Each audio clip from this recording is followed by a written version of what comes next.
Count down 2 more minutes, guys. We're getting started here in 2 more minutes.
All right, family. This is Delano. I want to welcome everybody to our Money Making Motivational Mindset Zoom. Will and Tim, they host each and every single Monday night at 8 o'clock, guys. If you guys are here, you're definitely in the right place. We're grateful that you're here. And,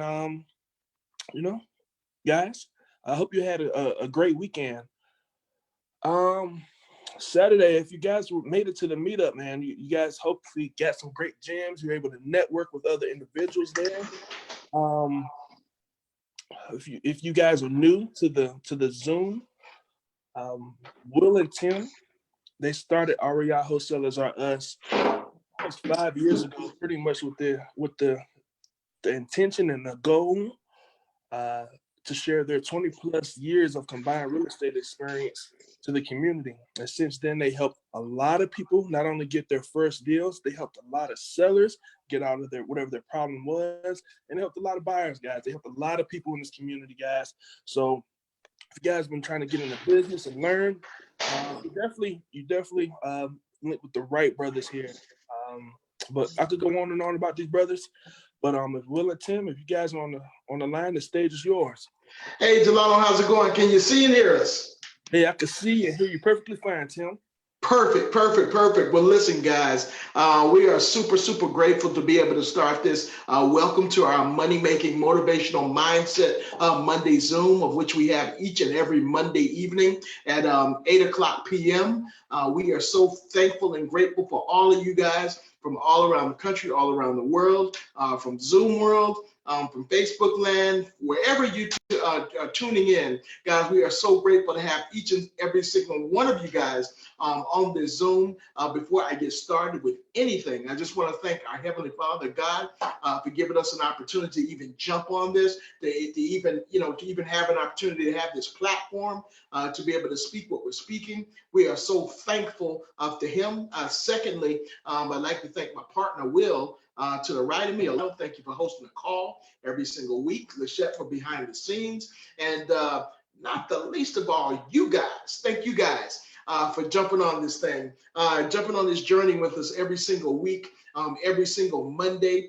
We are grateful for those of you that are returning, and we're grateful for those of you that are just getting on this thing for the first time. This is, for those of you that are returning, of course, you know our story. This is our Money Making Motivational Mindset Zoom call. We have it every Monday. And for those of you that are brand new to this, you may have just left our meetup on Saturday, where we just had a phenomenal time. This was the first meetup of 2020. And I'll tell you what, it was an action-packed meetup. Had a different time than what we normally have, but nonetheless, it was a great meetup. The room, the crowd, just everybody that was in there. We had a great time, a lot of questions being answered, a lot of action being taken, a lot of network going on. It was an awesome, awesome, awesome event. Of course, we were talking about how to maintain your momentum for 2020, because we know that we're about 60 days into this year already. And listen, it's time. Listen, we're halfway through this first quarter. And it's time to go ahead and reassert what's going on. So that's what the meetup was about. And just before we get started, before we get into the meetup, wanted to go ahead and share with you guys how me and Will actually set this thing up. Listen, a couple of years ago, like I said, back in 2015, me and him were partners doing this business together. We both had, of course, separate businesses, but we found ourselves linking up all the time to buy and sell real estate in Clayton County, Georgia. And listen, I mean, we decided that we had something that was pretty unique. And within that uniqueness, we wanted to share it with everybody else, like-minded individuals. We're both Christian brothers, Christian businessmen, that happen to do this real estate business. And we just felt like, our platform, God put it on our hearts, for our platform to be able to share with everybody else. So, Will came up with the name Wholesalers Are Us. And from there, we met at a Barnes and Noble. And within that meeting of Barnes and Noble, we had a specific date and time. I tell you guys, it's one thing to say you're going to do something, right? But it's another thing to go ahead and put that thing into execution. And we were blessed to be able to do that. Get out of procrastination and get into the execution part of it. So we planned our first meetup. First meetup happened to be in this place, in Atlanta, Georgia. It's called Piccadilly. And for those of you guys that know, in Atlanta, Piccadilly is a place where you can, pick what you want, and they'll put it on your plate, and then you go back. Well, we happened to get the back room for free. And boy, little did we know that we were onto something and onto something heavy. And within that meetup, a lot of people came, and they wanted to come again. So, we had to keep it going. And so eventually we settled out into some of our permanent headquarters here in College Park, Georgia, which we've had our meetups for now. It's 5 years and counting. So we are so grateful for this platform. We're grateful for all the partners that we've had an opportunity to help. We've helped people, get into this business. We've helped people do their first deals. We've helped partners actually, excuse me, have sustaining real estate businesses and actually be able to, sustain over years. We've got a couple of our partners that are, six-figure earners right now. And we also work with intermediates, newbies, anybody you can name. We help them in this wholesaling business, the wholesaling portion of real estate. So, like I said, we had an exciting meetup on Saturday, and this is for anybody that was part of the meetup and partner. Man, it's been quite a day so far. It's been a busy Monday. It's been a money-making motivational Monday so far for me and for you. So how you doing? Got to get your mute off. All right. How you doing? I'm blessed. Thanks for asking. All right. I'm blessed, man. What about yourself? Hey, man, I'm so grateful, man. Today has been a phenomenal day. It's been raining a little bit. Right before the meetup, just kind of recap my weekend, man. Right before the meetup, had to go out of town, got right back into the meetup, man. And it was impactful. So I got a little bit of rest yesterday and after church, and now here we are.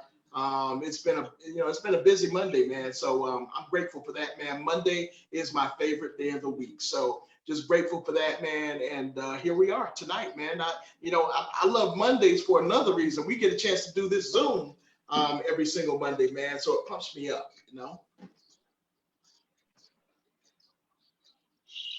Yeah, I feel the same way, man. Monday, it has become a special day for us because again, it gives us the opportunity to, inspire or motivate somebody to push forward in whatever it is they're doing. Whether it's real estate, entrepreneurship, whatever your livelihood about moving forward and just pushing forward and just having it I can do it attitude and just that drive. So we look forward to just talking and speaking of God's word and all of that good stuff, just so we can kind of get everybody in the right mode for the week. Because again, this is the first day of the week, so Monday actually sets the tone. But before I even get to blabbering off at the mouth, let me give my Lord Savior Jesus Christ all the glory. Thank you, Lord, for allowing us this platform to be heard, to be able to speak and talk about what we love to do, which is real estate and also mindset. I know we love real estate, but some people would arguably say that we love mindset just as much as real estate. Right. And I think it's grown on us. Because originally, and this had to been God, because originally this call was supposed to be, us talking about real estate and talking about marketing and just doing deals and stuff like that. But it's almost like we don't really talk as much about real estate as much as mindset.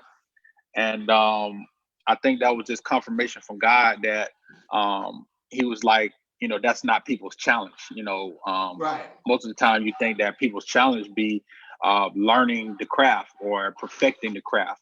But that's only a piece of it. Like we always say, life is about 90 to 95% mindset, and probably the other 5% of everything else that really probably is irrelevant. Right. But again, if you master the mind, if you master, being a person that's mental and a person that's spiritual, if you master that first, you really won't have any problems with anything else. Everything else will kind of come together. Right. There'll be, limited fear. There'll be limited doubt.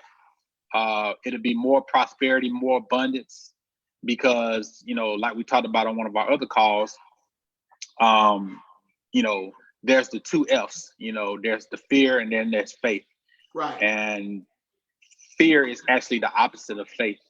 And, when you able to exercise having the right proper mindset, it allows you to be in position to be to eliminate fear, because that's the goal in life.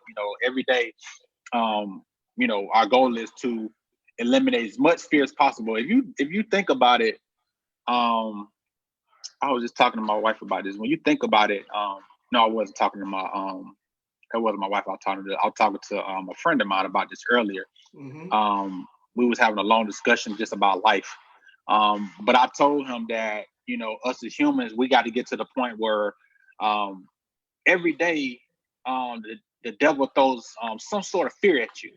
He throws something at you to kind of like put you in a place where you're doubtful and you're undecisive. And that's because when you think about, and I take a step further, when you think about procrastination, when you think about not being consistent, the stuff that we teach on, somewhere in the equation, there's some fear there, you know what I'm saying? Right. Because fear will, allow you to not be consistent because it's some excuse to move forward.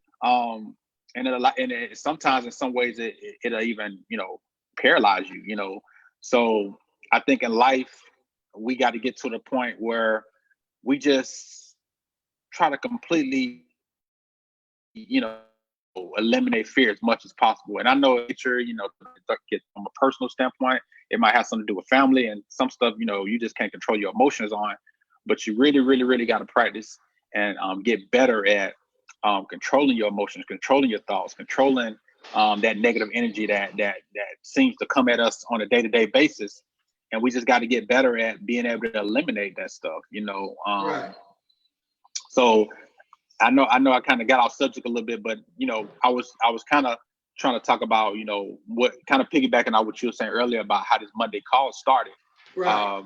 originally it was supposed to have been just us talking about real estate, but God, he put it on our heart that if you build up a community mentally and spiritually, nobody can stop that community. Nothing will stop that community. You know what I'm saying? It's almost like, why over-educate everybody with real estate? Mm-hmm. It's almost like saying, in order to be successful, you got to have a degree from college. You know what I'm saying? And we all know that's not true. Right. And I'm not knocking college, at all. But most of the people I know, they millionaires and they ain't got degrees, so, and it's the same thing. It's the same thing that goes with with life. You just got to understand that it's all spiritual, it's all mental, and you got to be able to get past the hurdles and the struggles and the fear to be able to get to the other side, which is victory. So that was the purpose of this call. This call was, we'll answer real estate related questions. We'll talk about real estate here and there, but guys, we want to challenge y'all mentally, man.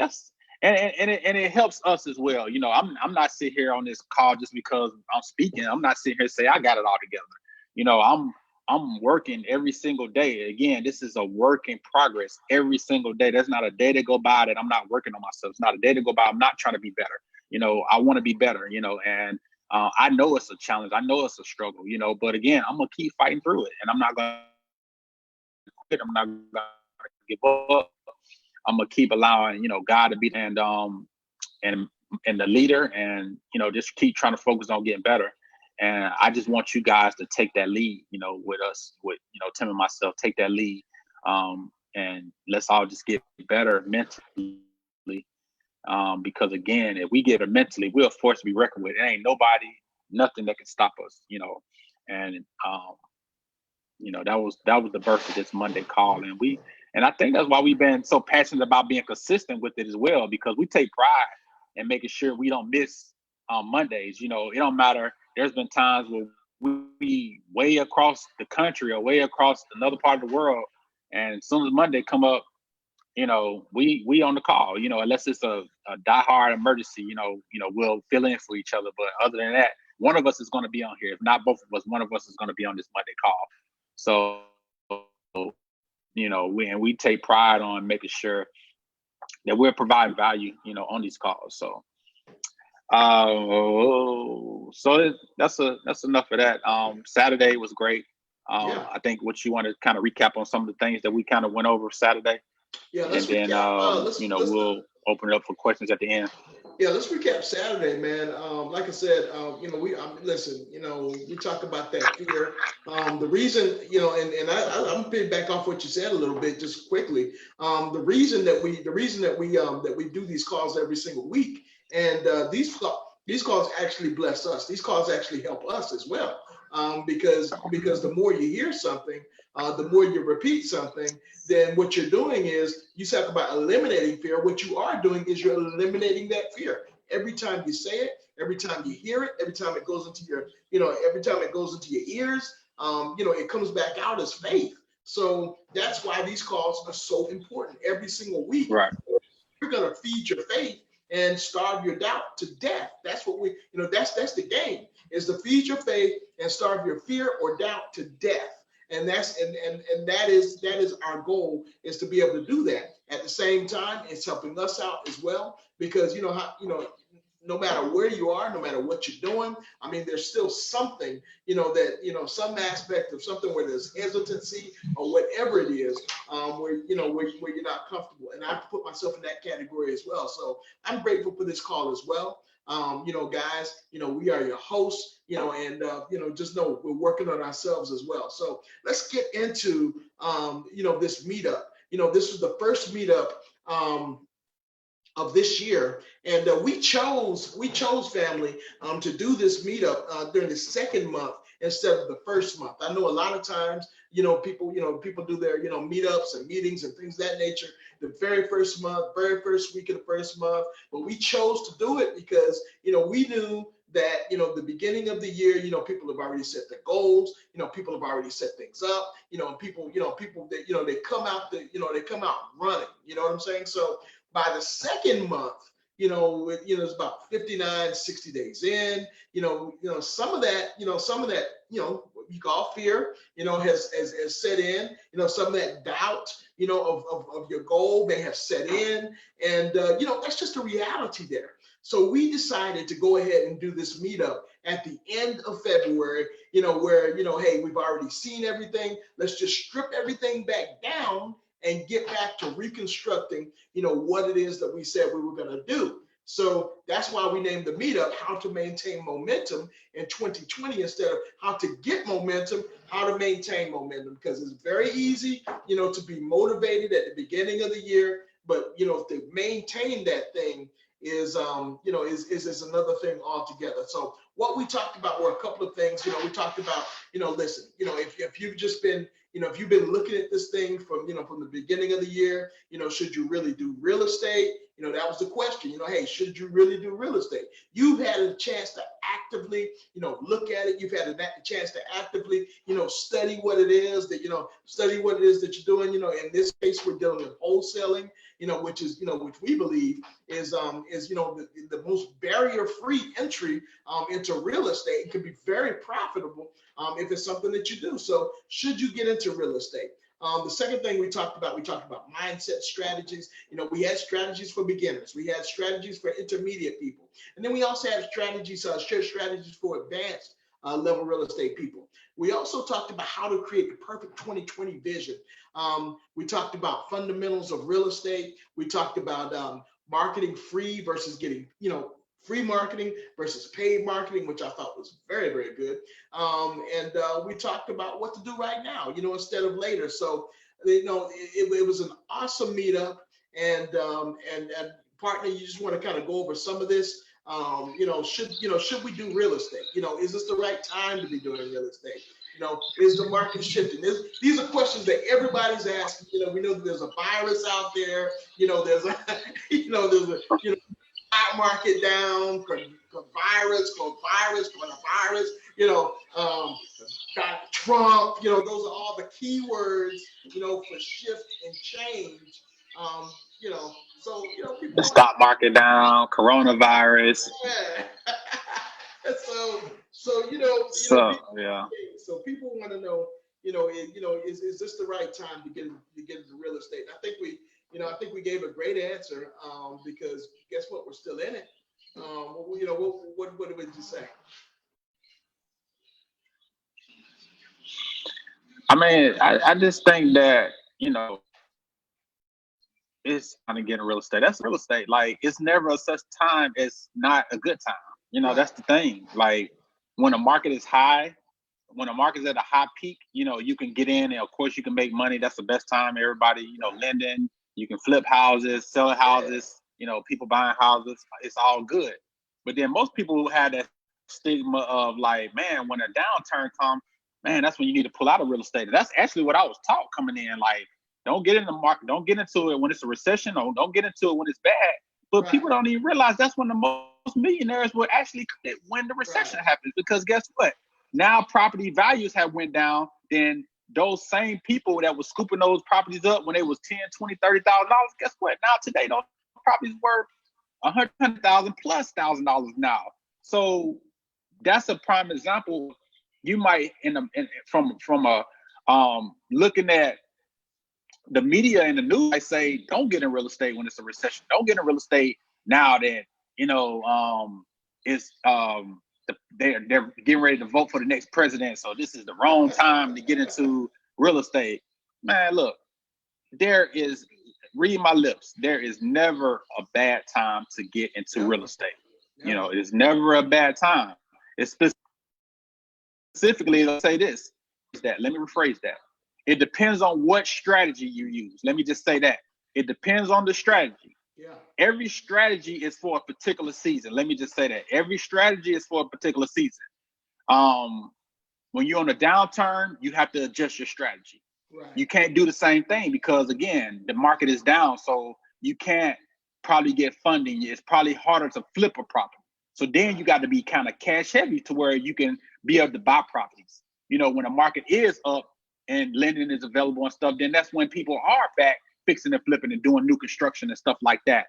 Wholesaling, because the good thing about wholesaling is you can always wholesale pretty much, no matter if the market up or down, because it's all about buying low and selling high. You know what I'm saying? So you can buy low and sell high at any time of the market. So that's the great thing about wholesaling. But again, you have to adjust your strategy depending on what type of market we're in. You know what I'm saying? I don't know if you want to add to that, but that's pretty much my answer to, should you be doing real estate? Dude, I think, yeah, of course you should be doing real estate.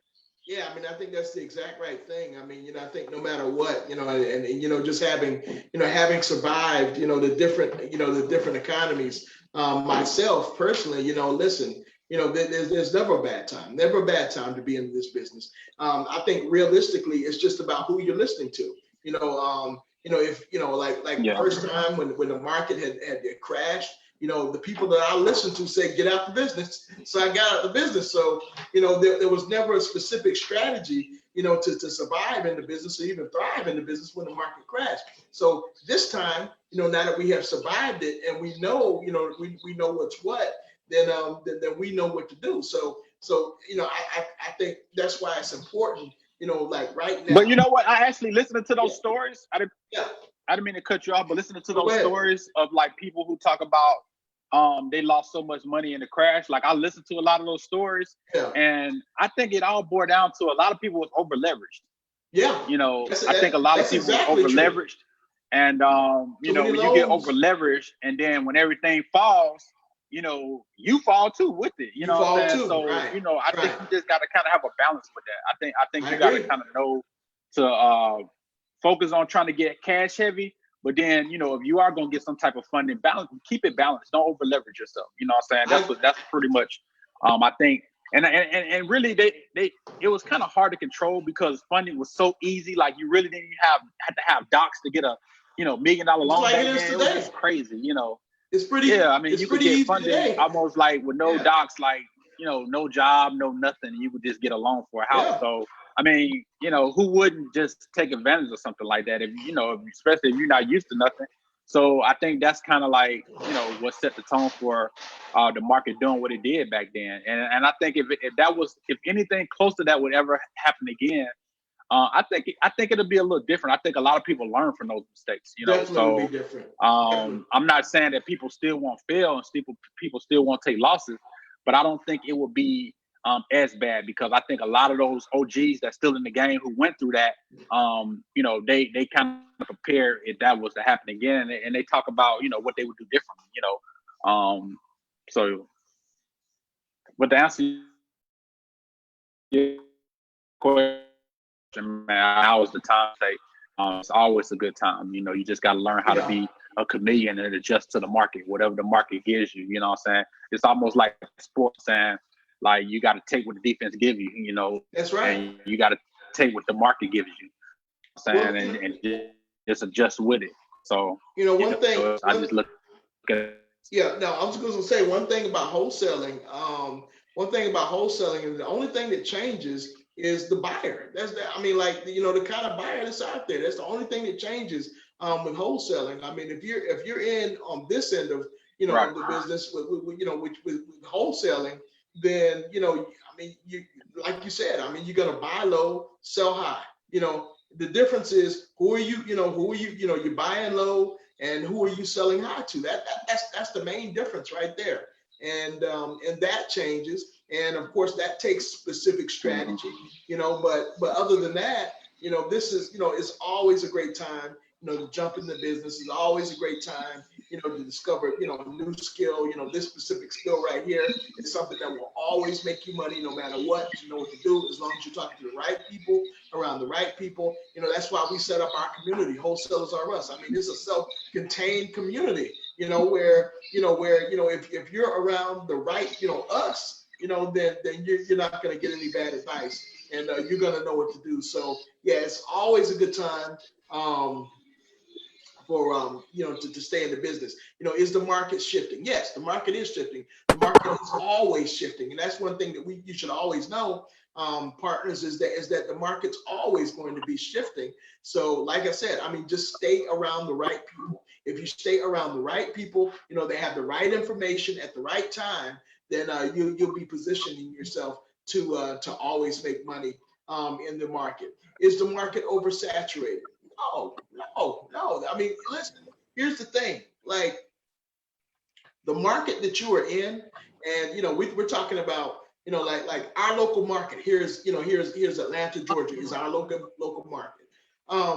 Whatever market you're in, you're always going to be pushing out. So, for example, if our local market is metro, is the city of Atlanta, then when the city of Atlanta, when growth happens there, the growth also happens in the suburbs, metro Atlanta. So right now, we talked about this a couple of years ago. We talked about how everybody wanted to buy in Atlanta. Well, now, because houses, prices are going up a little bit in Atlanta. Well, now it's like people, are okay to buy in places. There's a county here called Clayton County. There's a county here called Douglas County, and people are wanting to buy in the expanding areas now, and it's okay to buy in the suburbs. So at first it wasn't necessarily okay to buy it, but it's okay. So the market is not oversaturated. It's just that you just have to know what direction to go in with the market. And so, that's all it is. The market's not oversaturated. So like I said, it's always time to get started. And then the other question, and I don't know, did you want to touch on that a little bit, partner? People can kind of get confused about that answer. Yeah. You can say it's oversaturated with, if you want to speak about wholesalers, yes, a lot of wholesalers in any large metropolitan area. It don't matter if you're in Chicago, New York, Dallas, Houston, wherever, Arizona, Tampa, Orlando, wherever, any large market, there's going to be a lot of people doing what you're doing. But the beauty of it is it still ain't enough of us, Right. It's not more of us than there are houses that's out here available, so with that being said, as long as you stay consistent with what you're doing, you're going to get your fair share, what I'm saying? You're going to get your share, because people are closing deals every single day, so Absolutely. There's enough out here for everybody. So, it ain't such thing as competition, such thing as too many people in the market to where, you're not going to be able to make money, or, you're not going to be able to be successful. That's false. That's just a fear-based mentality, you know what I'm saying? And you can't think that way. Yeah. You certainly can't think like that because listen, there are always going to be deals out there. And I lost my train of thought there but there's always going to be deals out there. As far as I know, I've been in this business for about 19 years total, and it's never been oversaturated. In my mind, like I said, this can be like, when I think about it, I think about when people talk about the chicken sandwich. Okay, Chick-fil-A, Chick-fil-A, Chick-fil-A, and now you got Popeyes, now you got McDonald's, now you got Wendy's. Chick-fil-A bought that awareness of that chicken sandwich, but it did nothing but grow the market. You know what I'm saying? And people's total awareness that it even existed. You understand what I'm saying? So now the general public, there's a total awareness that wholesaling does exist. For instance, Zillow is now like, the market leader per se for wholesaling. Well, it lets the general public know that this actually does exist. So when somebody like me or you calls, then we can say, hey, we want to buy your house, and listen, we're prepared to buy your house for cash. Then they know what it means, and it gives us an opportunity. It gives us an opportunity to actually get in there and do more business. So I think with the awareness, it actually helps us out a lot more. So I don't think the market is not saturated, nor do I think it will ever saturate. So yeah. So next, The answer is that question. Yeah, you know what I'm saying. So next, and feel free, guys. If you, we're gonna be talking about some of the stuff we talked about at the meetup. So if you guys want to chime in, I see a lot of people here on Facebook Live. people on Zoom. If you guys on, you know, anything that we're talking about, read your comment, read your question, and we'll go over it. You know, we got probably another 30 minutes left on this call. We normally go to about 9 o'clock. So, you know, this is our community. It's not just about me and Tim talking. You guys got anything you want to say? Any, you know, I see a couple of investors that you know, we have relationships with that's online right now. So guys, you know, you guys in the business too. So if you guys want to chime in, you know, feel free to jump in at any time. I mean, we just gave our perspective on should you be doing real estate, or is this a good time to get in real estate? So I feel like we answered that pretty good, but feel free to chime in. Anything else? What was the next topic, bro? John is checking in from New York City. So you know, is it saturated in New York? I don't believe that, but what's up, New York? Yep, New York in the house. And then the next one is, do I really need money to get started in wholesaling? You want to answer that question? I mean, let me just say this. You know, we do advertise that when you're doing wholesaling, no cash, no credit. But let me just say this. You're going to need some sort of capital. You know what I'm saying? You know, it might not be as much to get started, you know, but there has to be done. And if there's limited investment, more than likely, you're going to have to put in a lot of sweat equity. So it's going to be one or the other. You got to give or take. You know, either you got a large budget to invest, or you got a lot of sweat equity, you know. And I've seen it both. I've seen people be successful both ways. I've seen people come into business and didn't really have any money, but they was willing to put in the work, and they still was rewarded with closing the deal and making money. And I've seen people who come in, you know, invest a few $100 or a few $1,000s, and they made money, you know. So I think it's really just all in your efforts. It's all in how you structure the situation. But the reason why I do love this business, because again, there are times where I've seen people who didn't really have anything, but they was willing to give everything they had, you know, with, you know, working hard toward just making. They didn't have the finances, but they had the grit, the determination, and sometimes money, you know, because if you're a grinder, you'll find to get it done. You know what I'm saying? And money is not going to stop you from getting it done. So if you're a grinder, if you're a hustler, then I would rather have that person on my team than the person with the budget, you know, because that grinder, that hustler, they're going to figure a way out. They're going to figure out a way to get it done. You know what I'm saying? And, you know, that's the type of mentality you got. Yeah, I agree, man. OT said everywhere you are is real estate. People think it's sexy. Like, oh, wholesaling, you making $5, $10, $20, $30,000. But OT, you said what? OT said? No, he said everywhere you are is real estate. That's true. He talking about me? No, he's just talking about in general, like everywhere you are, there's real estate. Like no matter what, you know, I mean, real estate is like the most profitable business around, I believe is what he's stating. It just, everything around you is associated with real estate, pretty much, if you think about it. You know, everything that you associate yourself with when you go to work, when you go home, when you go to the store, get something to eat, something, it was associated with real estate. It's a building involved, it's a house involved, it's something involved in real estate. Yeah. You know, so it makes the world go round. So, you know, I think everybody should try to figure out a way to, I mean, even if you don't want to be an investor, just find a way that you can figure something out to where you can invest, or you can be maybe a private lender, or maybe you can do a deal, you know, here or there, you know. I just think it's good to have that under your belt, you know. I agree, bro. I agree. John Ryan just jumped on. He said, "Good evening, brothers. Jumping on late tonight, man. As long as you made it, brother. As long as you made it, that's all that matters." What's up, big dog? Appreciate you jumping on, man. Appreciate you coming to the meetup Saturday, man. I know we saw you. You had to get on out of there early, man, but we're glad you came, man. And appreciate your support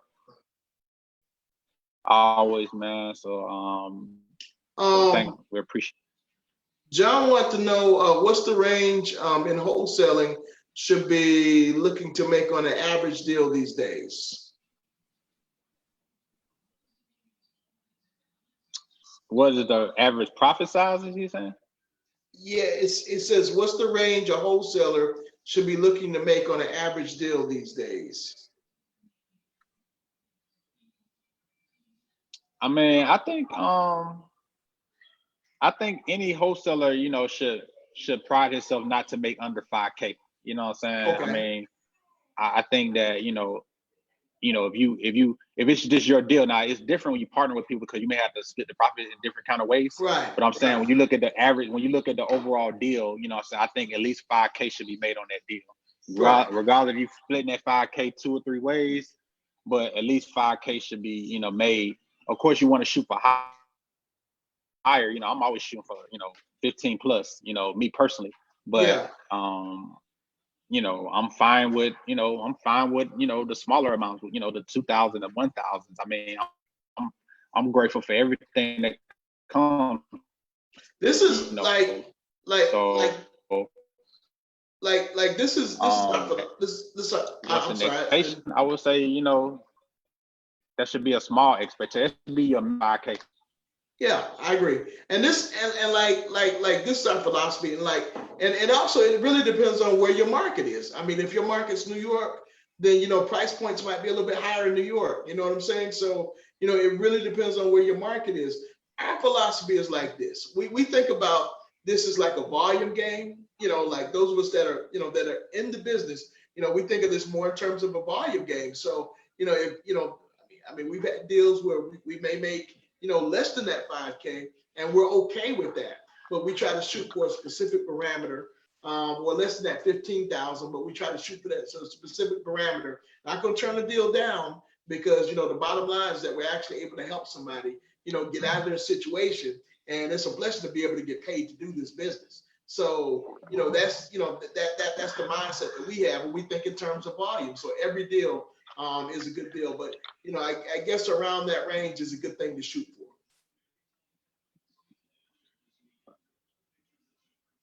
And Anissa said, my biggest thing now is not having any buyers in a wide range. That's why I missed the meet up on Saturday, but I had a sleep study the night before. Yeah. The thing about it is, with buyers, the main thing is really, and that's a good question, Anissa. The main thing with buyers is that buyers are always going to be around, but we have a philosophy here that, those that actually have, that have control of the sellers are those that actually control the deals. If you've got, like if you've got, and that's where the money is made. The money is made when you're actually, have control of a seller, you've got something under contract. And once you have something under contract, then the buyers are going to come. We like to say this every day. I was just going to say that if you want to focus on building a good buyers list, have a good deal on the table. Have a good deal, exactly.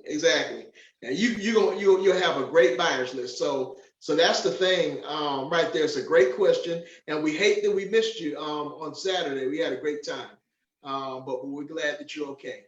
Chandria wants to know if we had to recommend to a newbie wholesaler, what prop stream filters would you use? Would you suggest using to find the most motivated sellers? I think the main one is, just personally, I think the main one is the absentee. And if that's your question, I think the main one is just absentee sellers. And then, on top of that, like you really don't know. So my thing is to get a list, put together a list. If you get something from PropStream, definitely do that. Get something from Deanna. She has a pre-made list of motivated sellers already, and just go from there. But make sure you make the calls. That would be the key. My answer to that question when it comes to PropStream. Let me just say this. I think PropStream is a great platform. I actually have a subscription with it myself. Yeah, me too. But one thing I learned about just those companies like PropStream and just a lot of those data-driven companies like that. Everybody has the data, you know what I'm saying? So right. You got to understand that list is going to be very, very competitive. Right. Of course, I wouldn't say not market to it, but I've been doing like a split test of marketing for the last couple of months, and I noticed that when I focus on a real niche list, the quality the other lead goes up. But when I hit like a targeted list, like a list that's kind of broad, like a prop stream list where everybody and their mom will probably have access to it, then I noticed that my conversion goes, and that's because, you know, it's a popular list. Everybody has it, you know. So when everybody has something, that means these sellers are going to get targeted. These same people are going to get targeted. Now, when you try to focus on a niche list, and when I say niche list, meaning like a list that you had to work to get, you know, like a probate list is a list you had to work to get. An eviction list is a list you had to work to get. A drive for dollars list, that's a list you had to work to get. Those lists, you know, I'm not saying nobody's not targeting those people, but it's more of a higher quality lead, you know, because it's so niche, you know, and it's not broad and it's not out in the public as much. Because a lot of these vacant houses that you might be driving in neighborhoods and see, they probably might not be on vacant. Yeah. Yeah. You know what I'm saying? That may be a seller you visually targeting is just there. You see it vacant, you know. So to target a niche list like a driving for dollars list or going to the cost and pulling my own list, you know, and I'm not knocking, you know, prop stream, because again, I have the subscription myself, but I use it for other reasons. I don't really, you know, use it for the property data, you know what I'm saying? But if you just get started and you know, got the 50 or 100 plan or whatever, how much of the plan is, and you just need some leads, yeah, go ahead and target them. I mean, yeah, I would say do it. You need somebody to call, my opinion is just to have some leads to call, you know. But me personally, I would try to focus on niche lists, you know, I agree. so you can have better results and a better quality lead. I agree. Like you know, just for instance, you know, list that Deanna does, you know, which, you know, I mean, that's a niche list, you know. That's still a niche list, though. That's still a niche list. Exactly. Or the driving for dollars list. That's the best list out there. The best list that you get is the driving for dollars list. And if let's just go into this, okay? You may not have the time to drive for dollars, right? Okay, and we recognize that, and that's cool. But somebody that you know has that time to drive for dollars. So you can partner with somebody that has the time to drive for dollars. We at the meetup on Saturday, you know, when we were talking about it, someone's like, "Well, I got time to do this. I got time to do that." And then you go there you go. You have a niche list. So so that, you know, that I think is the best thing out available. I've got PropStream as well. I don't use PropStream for that specifically because, like you said, that stuff is just kind of part. Okay, so yeah, the info for the person selling the probate list. That's Deanna Locklear. She's on the call. I think she's on the call. Yeah, she's on. So we'll bring her on. We'll bring her on tonight. So we're gonna give her a little time to get prepared. We're gonna bring her on. Give her a couple minutes to get prepared. So we'll bring her on. I tell you what. Let me just say this: if you want to get information on that list, send us an email, and we'll forward you over. You know, we'll allow you to go through the Wholesalers of Us platform if you want to get in touch with her. But but it's law clerk. It's lawclerkondemand.com. And just, you know, if you you know, just tell her that, you know, Wholesalers of Us referred you, and she'll definitely take care of you. All right. So she says that she's here and she's available. So we're gonna bring her on in a couple of minutes. So I know we got about 10 minutes, but I'd love to get her feedback on what we've been talking about so far. Absolutely. So we've got a couple more questions. So we're just gonna give her some time to get on. So we got a couple more questions. Okay. Correct some equitable stake in the property. So what would make that? I don't understand that. What Anissa's asking. Do you understand that question, Will? Correct some equitable stake in the property. So what would make that list any different than others?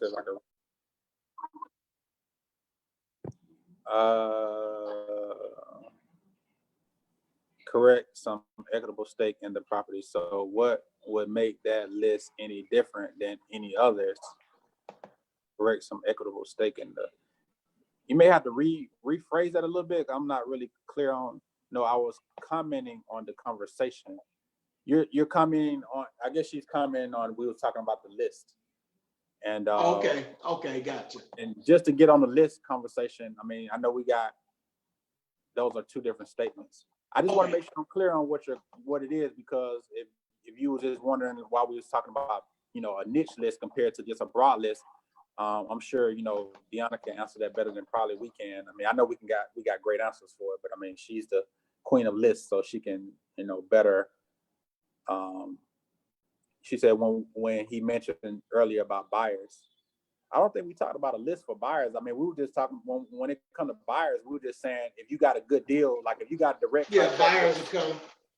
If you got a direct contract with sellers, that actual deal, if it's a good deal, it's gonna attract buyers. You know, it's gonna attract buyers and it's gonna attract opportunity. I don't think that, you know, a lot of people teach like get buyers first and then, you know, you can sell your deals to them, but buyers are not trying to wait around for you to find a deal. You know what I'm saying? Like, you got to have a deal, you know, and the deal is going to bring the buyers. People teach the other way around, but I don't believe that, you know, because I don't believe it either. Buyers, you know, built up and they're asking you, do you have deals? Like, I have people call me every day. They be like, hey, you know, I want to get added to you. You know, can I add you to my buyers list? Or can I send deals to you? And I'm like, you got a deal now? You know what I'm saying? Right. And they say, no, I'd be less interested at that point. Right. I'll still give my email, but I'm only really like interested if you got an opportunity like now. You know what I'm saying? So that's what sparks people. Like, if you look for a buyer, a deal is going to spark his interest. You know what I'm saying? And that's what flocks buyers. You know, if you got a good deal. You know what I'm saying? So, you know, again, our buyers are your buyers. So once you get a deal, you got our buyers. So you know, just find the deal. That's all you need to focus on, finding a good deal. If you learn how to find, listen, here's the thing. If you learn how to find sellers and you find the correct way to find sellers, you'll always make money in this business. Yeah, you always make money. It won't change. You'll always make money. So let's bring her on. Yeah, we talk about these lists. This is fascinating stuff. So let's bring Deanna on. All right. Hey, D. Hey, guys. How you doing? Happy Monday. How are you? What's up, hey, happy Monday to you. So this is a good discussion. Actually, I have been talking about lists like for the last hour and a half. Wow. Oh, wow. That's why we said, hey, we got to bring her on. We got to bring her on. Yep, I just hung up with somebody, and then we were talking about PropStream, you know, and I was saying like I don't know a whole lot about you know, that system because I don't personally use PropStream. I'm familiar, of course, a lot of people that I follow share the product and kind of demonstrate it, and there's definitely value in it. I think there's like comps and stuff in the system, right?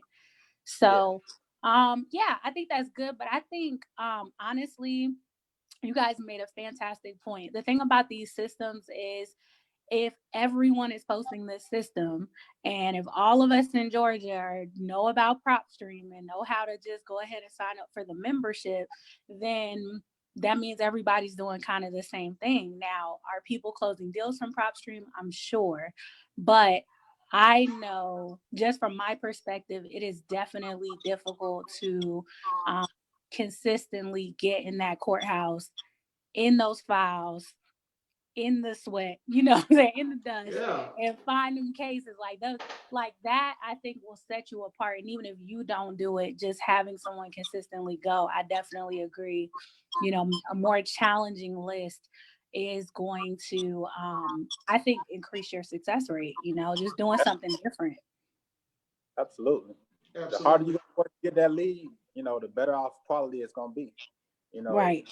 PropStream, you know, millions of people got access to PropStream. Millions of people may have access to probate docs, but that don't mean they're going to go get it. You know, when you can just pay for something that's going to be handed to you in a PDF, then there's no work in that, you know? Right, no right. Well, so the one thing, goes all down. Well, Liana, can you kind of explain, because we got a lot of new people that they just got on this weekend. So can you kind of explain like the differences between the kind of niche lists that we have, which ones, which ones actually have telephone numbers to them and which ones we have to market to them a little bit differently. Yes. Okay. So, first of all, hi everyone. I know I kind of just jumped in answering questions. So I'm Deanna Britt. I'm the owner of Law Clerk on Demand. I'm usually locked in with you guys every Monday. Absolutely love Wholesalers R Us. And basically, what we do is we go to the courthouse and we pull these lists. And so what we're doing is we're basically conducting legal research and we're reviewing the cases that were recently filed. And we wear two hats. We're thinking like a law clerk, but we're also thinking like an investor at the same time. We know that you guys want houses. So the number one list that we provide is the probate list, which means that we're pulling all of the recent probate cases. We're filtering through those cases to identify properties that have houses or have a residential address. And then we'll put it in a digestible format for you so that you can reach out to them. So that's an example of one. And typically with a probate file, you're going to get an accurate phone number. So we like phone numbers, right? So that's a way to just literally invest in a list and then that's it. Like then your job just becomes calling that list on a consistent basis. So that's probate. And the other list that has phone numbers is the eviction list, which is us pulling all of the individuals who went to the courthouse and filed an eviction. We capture their information, get the phone number, and we put that into a list for you. And you do the same thing. You can cold call that list and start talking to people, pretty much immediately. So those are the two lists. Those are the two lists with phone numbers, right? Yes, probate and evictions for sure. That's what I recommend for new people, especially if you're on kind of a limited budget and you just want to invest in the list and get started, get you a probate or an eviction list with a phone number and then get to work. So those are two lists. Like when you say you can just get started in this business, you can just get started in this business. Like there's all you got to do is can you just kind of go over like what a person may need to say when they're calling these lists specific. I guess we'll just start with that probate list. Yeah. So with probate, you just pick up the phone and start dialing for dollars or texting for dollars. You just start calling people and you just tell them what your services are. And, the number one question I get is like, what do I say? Do you have a script? But I think the same skill that you use cold calling any other list, you're going to bring that to the probate list and you're going to listen for their situation. But you're not going to, have a specific probate script per se. What you're going to do is just react to them telling you their story, but you're still going to gather the information and use your cold calling skills as you would any other list. Okay. Yeah, that's good. And I totally agree with you when it comes to I think the main thing that you have to employ with this is listening and care. Those two things. Right. Like you have to listen for what for what it is their issue is. Where their pain points are, and then just care. Really, listen to the story and care. The bottom line is to help them, with the situation from a standpoint of a probate. We know they have a problem, or issue. And, the problem is they got a house that they didn't necessarily expect to have. You know what I'm saying? So, and they need to know what to do with it. And it's our job. But to start the conversation. Go ahead, Will. Now conversation, I just don't want them to think that they have to disclose, that they know that they're a child landlord, disclose that the property is probate. Right. You know what I'm saying? I think it just need to be like almost like a random call. Good point. It could be just a random call, like, hey, I'm an investor. I'm just out here looking at properties. I noticed this property over here on 123 Main Street. I was wondering, will you be open to a cash offer? Not acknowledging that somebody died or it's probate, or not acknowledging that they evicted a tenant. Let them tell you that. And right. That's the part you got to get them comfortable with talking to you about, so you want them to be the one to approach you with it. Not saying they will, some people keep that private, But for the most part, if you build rapport, they'll be open to tell you how they got the property or what's the situation with the property, because that's your main thing. You want to find out once they're open to saying they want a cash offer, they are interested in selling. Then the next thing is finding out what's the situation, because so how can you go? So just by having a genuine conversation and just being natural, but don't disclose the problem. Let them disclose the problem once you ask the right questions. Yeah, I agree. I wanted to clarify that because I didn't want them to feel like, hey, it's a probate list. Let me tell them, hey, I got your list, your number off the probate list. And I know somebody died. On the back. Don't say my name now. Don't approach it like that. You don't want to get nobody offended. So I just wanted to throw that out there. If you don't know what probate is, like, I understand if you're new and you're hearing all of these words, you can actually go to any of my social media and, get a quick crash course. There's tons of like free stuff on there that you guys can check out to start getting familiar with these lists so that you feel more comfortable. That's something that, I take very serious, and I want you guys to feel like you can jump on the phones, understand a little bit about their situation so that you can just, get to the deal without getting hung up on the details. I think Anissa had a couple of questions about her list, Tim. Did she? What'd she say? Okay, I think she was just kind of commenting on the conversation, I think is what she was saying. Okay, equitable interest. Okay, is that list different, and are others getting the same list? Are you talking about the list from PropStream? Every list, any list that you get, the only list that you get that nobody else is getting, only list you get from nobody else is getting. She's talking about Deanna list. She's talking about Deanna list. I'm sorry? Yeah. She said Deanna's. No, I was saying she said Deanna's name. So I guess she was talking about Deanna's list. Okay. So maybe she can answer that. Yeah, no problem. So saturation is something that, comes up all the time, and I like that question because we have to think about it a little bit. Like, okay, if you're concerned about saturation, I say you have to make a decision. Either you're going to pick an area that is extremely popular, everybody's talking about it's a really hot area. Then you have to do some mindset work and jump on the phones and not worry about it. Right. Right. Or you can choose to pick an area that's further out, and we're literally going to that courthouse for you, which we do for some people. That's an option, and so you may have a little less competition, but honestly, with any piece of information that is public information or a publicly filed case or whatever, there's always the chance that someone else has called. But just be careful with letting that take up too much space in your mind, because days and months and weeks will go by and you will still be worried about who else called your list and not your list told. So you just got to get on the phone. And if you get discouraged, then you get back on here on Monday and you get encouraged, and then you get right back on the phone. I love it.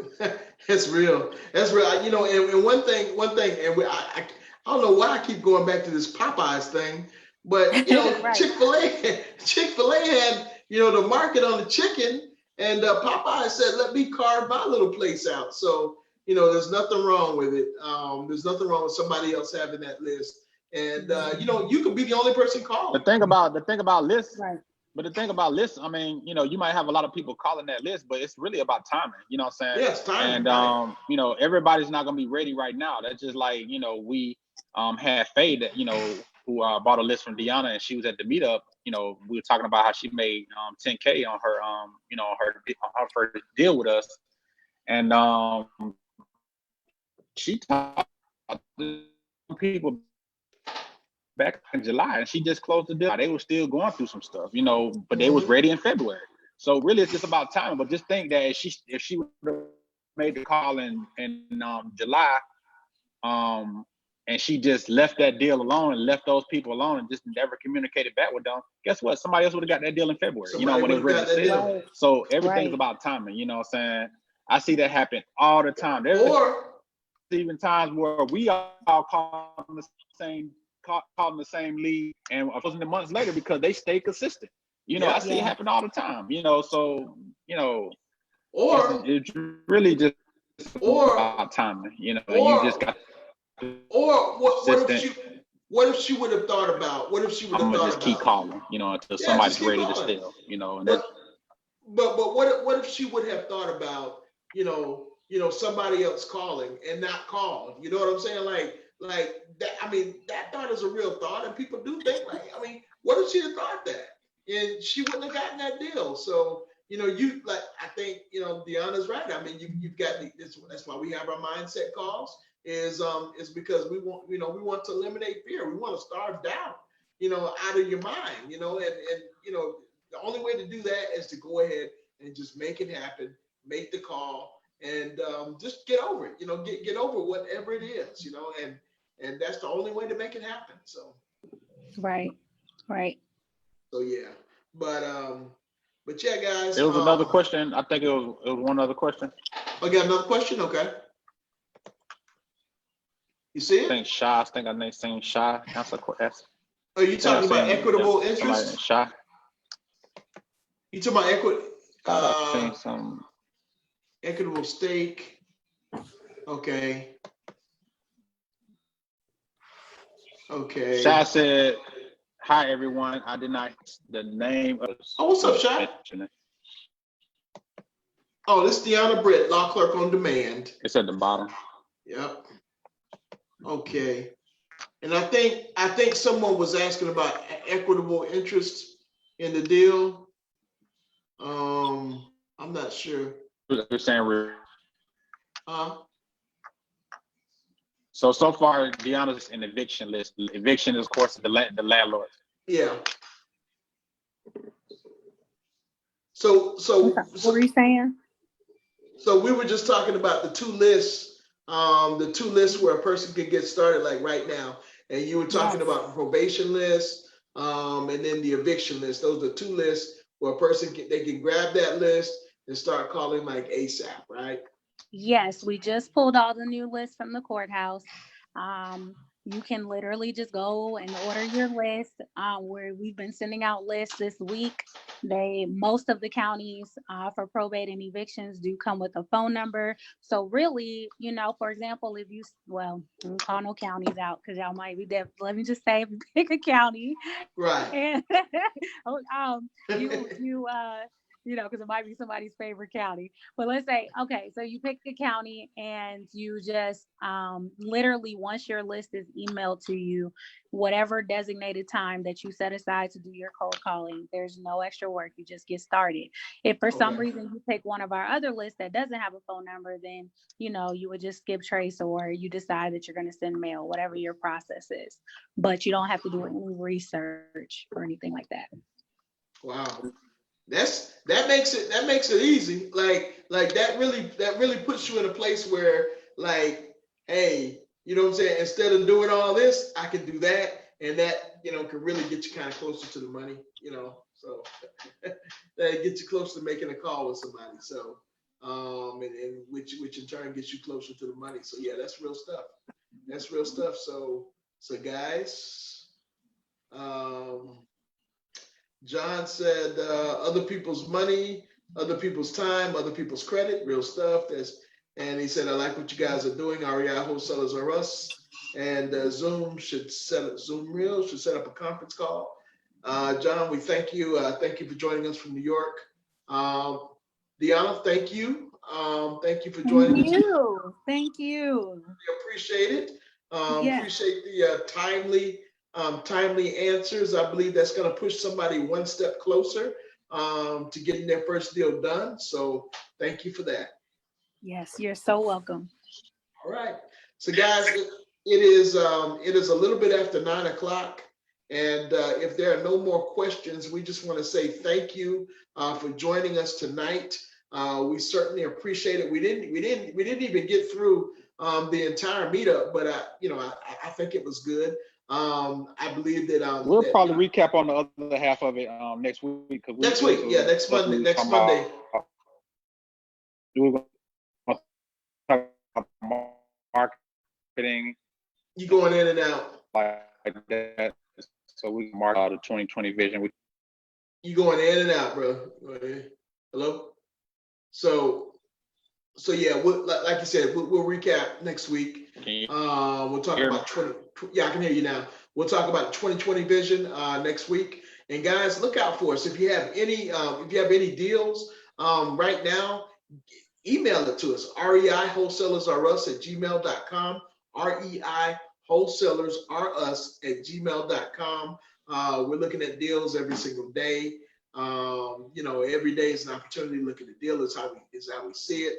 We're analyzing deals every single day. And if you've got something, you may not even have it under contract, but you know the owner that wants to sell something, email us, REIWholesalersareus@gmail.com. We prefer anything that's off market. REIWholesalersareus@gmail.com. You can catch me or Will. You can catch me or Will on Facebook and Instagram. Facebook is REI Wholesalers Are Us, Tim Harvey and William Galloway. And on Instagram, who is Tim Harvey and Uncle Bill Buy Houses. You can find us on both of those platforms, and we certainly appreciate you guys. Partner, you got anything else?